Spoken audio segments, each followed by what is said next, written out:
Good morning student. देखिए आपको BSc third semester जो है बीएससी थर्ड सेमेस्टर में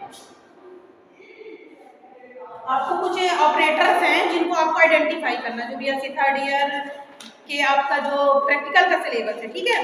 तो प्रैक्टिकल के समय सिलेबस में पहला जो टॉपिक जो आपका रहेगा तो to study the working principle and sample the compound या बाइनरी माइक्रोस्कोप, ये हो गया। इसके बाद जो इक्विपमेंट स्टडी है, तो कुछ इक्विपमेंट जो होते हैं जो अपन लैब में यूज करते हैं उनकी स्टडी है या उनका अध्ययन है। तो मैं बता रही हूँ आपको आज सबसे पहले use of the glass pipette, use of glass pipette जो होता है, ओके।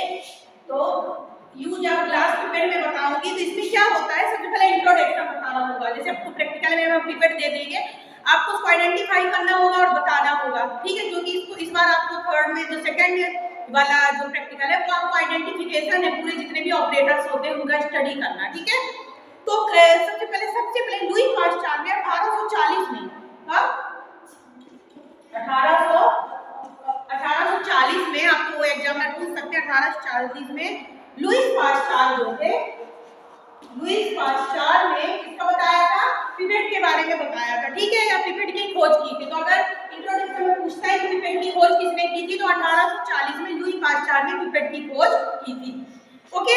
फिर पिपेट की सहायता से तरल स्थानांतरित किए जा सकते हैं। जो पिपेट होता है उसके द्वारा जो लिक्विड होता है उसको क्या ट्रांसफर किया जा सकता है या फिर क्या किया स्थानांतरित किया जा सकता है। संदूषण जोखिम भी कम होता है। इसमें क्या होता है कि मेजर रिस्क जो होता है, ठीक है, किसी भी प्रकार का रिस्क नहीं हो सकता, आसानी से हम द्रव को स्थानांतरित कर सकते हैं, ठीक है। साथ ही ये पिपेट प्रयोगशाला में उपकरण उपयोग, जो लैब जो होती है उसमें इस उपकरण का या ऑपरेटर्स का यूज होता है, ठीक है। इसके बाद कांच के पिपेट का डिजाइन जो होता है, डिजाइन ऑफ ग्लास पिपेट, कांच के पिपेट दोनों सिरों में खुला हुआ होता है। देखिए इधर भी खुला हुआ होता है और इधर भी खुला हुआ होता है। तो कांच का पिपेट जो होता है दोनों सिरे में क्या होता है, खुला हुआ होता है। इसका एक सिरा बाहर की ओर, एक सिरा इसका क्या होता है, बाहर की तरफ पतला होता है, दूसरा ऊपर की तरफ मोटा रहता है, ठीक है। पिपेट सामान्यतः एकदम सही मात्रा में तरल को स्थानांतरित करके, आप सोचिए जैसे 20 ml अगर अपन को जल लेना है तो अपन 20 ml या तो पंप की सहायता से सक कर सकते हैं, आप मुंह से अपन 20 ml तक सक करेंगे और अंगूठे से प्रेस कर देंगे जिससे उसमें जो लिक्विड है नीचे नहीं गिरता है, ठीक है। फिर अथवा बिना अवशोषित भी हो, पिपेट का चौड़ा सिरा तरल होता है। याद रखिए जो चौड़ा सिरा जो होता है खींचने के लिए अपन तरल का उपयोग करते हैं, इधर से अपन लिक्विड को खींचने के ऊपर की ओर तरफ जाता है, ठीक है।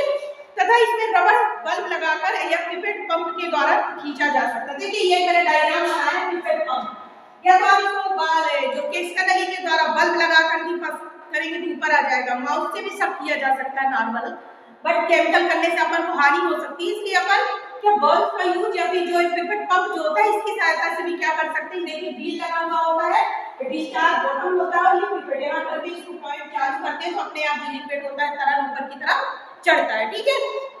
इस तरह भी इसको किया जा सकता है। अब देखिए तो एक चीज आपको ऑपरेटिंग सिस्टम तो समझ में आ गया कि आप इसको कैसे सक कर सकते हैं। तो सक करने के लिए बल्ब का, केस का नली का यूज किया जाता है या पिपेट पंप का। मोस्टली मैं प्रयोगशाला में जो कराती हूँ तो मोस्टली मुंह से भी कर सकते हैं, बट कुछ ऐसे लिक्विड है जो आपके मुंह के अंदर चले जाएंगे और आपको हानि पहुंचाते हैं, पर कुछ पिपेट पंप अपने मुंह के द्वारा भी सक कर सकते हैं, ठीक है। और इसके बाद यहाँ पे क्या करते हैं, अंगूठे से इसको स्टॉप कर देते हैं जिससे कोई भी लिक्विड है नीचे की तरफ नहीं बहता है।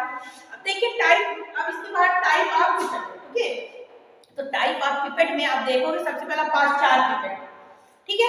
तो जो पास्चर पिपेट जो होता है, तो पास्चर पिपेट जो है ये वाला डायग्राम मैंने बना के रखा है, ये पास्चर पिपेट का, ठीक है।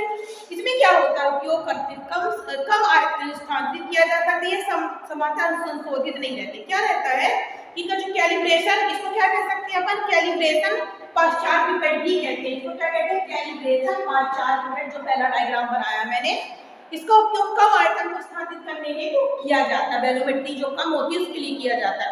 दूसरा होता है कोटियन कोटिका युक्त पिपेट या ग्राउंडेड पिपेट है, ये दूसरा है कोटिका युक्त पिपेट। इस पिपेट का उपयोग जो होता है समांतर कोटियों की श्रृंखला ब्यूटेन या ब्यूटेन के मापन में, सिलेंडर के समकक्षण में आज भी इसका उपयोग होता है। ये 10-20 से लेकर के 35 ml तक के होते हैं, 10-25 ml 20 ml तक के अलग अलग ये पिपेट होती है, ठीक है। इसके बाद क्या करते हैं, आयतन या वैल्यूमेट्री पिपेट, वैल्यूमेट्री या आयतनीय पिपेट जो होता है इसका उपयोग 10 ml से 20 ml के बीच तक का होता है, ठीक है। इसका उपयोग जो अपन करते हैं तो इसके लिए अपन को उपयोग करने हैं तो किसी निश्चित तरल द्रव को आयतन के द्वारा स्थानांतरित किया जा सकता है। तो पिपेट कितने प्रकार के हो गए? कैलिब्रेशन 5-4 पिपेट, ग्राइंडेड पिपेट या कोटिका युक्त पिपेट, तीसरा वैल्यूमेट्रिक पिपेट। एग्जामिनर आपसे पूछते हैं पिपेट कितने प्रकार का होता है, तो 3 प्रकार का होता है। ठीक है, अब इसके बाद क्या होता है, पिपेट का उपयोग कैसे किया जा सकता है? तो पिपेट को उपयोग करने के लिए देखिए एक ऐसा बल्ब लगा, ऐसा बल्ब लगाइए कि इसका नली होती है, इसके द्वारा अपन ड्रॉपर के अकॉर्डिंग इसको यहाँ पे किसी भी द्रव को, यहाँ पे मान लो ये पिपेट है और इसके यहाँ पे द्रव रखा, इसको अपन सक कर सकते हैं जहाँ तक सक करना है। दूसरा मैंने पंप भी बताया आपको कि ये जो होता है एक पंप होता है जिसकी सहायता से आसानी से आप क्या कर सकते हैं, इस आयतन बना सकते हैं, द्रव को खींच सकते हैं। ठीक है, खींचने के बाद हमेशा क्या करना चाहिए, जैसे ही पिपेट में अपन ने द्रव ले लिया, देखिए मानिए पिपेट में अपन ने द्रव भर लिया, भरने के बाद यहाँ पे स्टॉपर जैसे अंगूठा लगा देते हैं जिससे द्रव क्या रह जाता है, स्टॉप हो जाता है। फिर किसी भी जिसमें भी अपन को लेना है कोनिकल फ्लास्क में, उसमें अंगूठा हटाते हैं और वो द्रव अपन को मिल जाता है। देखो अपनी आवश्यकता अनुसार साफ और आयतन पिपेट लेना चाहिए, हमेशा बेंजीन से इसको साफ कर लेना चाहिए पिपेट को। ठीक है, बेंजीन से साफ करने के बाद पिपेट के ऊपरी सिरे पर उंगली रखना चाहिए, जैसे अपन ने सब कर लिया, सब करने के बाद ऊपरी सिरे में क्या करना चाहिए, स्टॉपर जैसे उंगली लगा देना चाहिए। पिपेट को फ्लास्क में लगाएं और तरल को नीचे छोड़ देते हैं, है ना।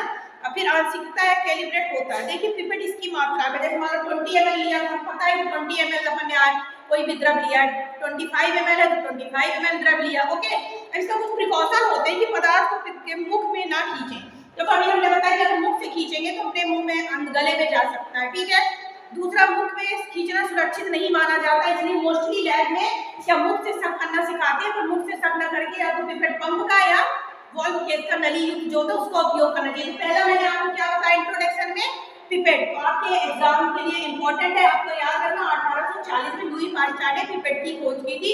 Thank you student.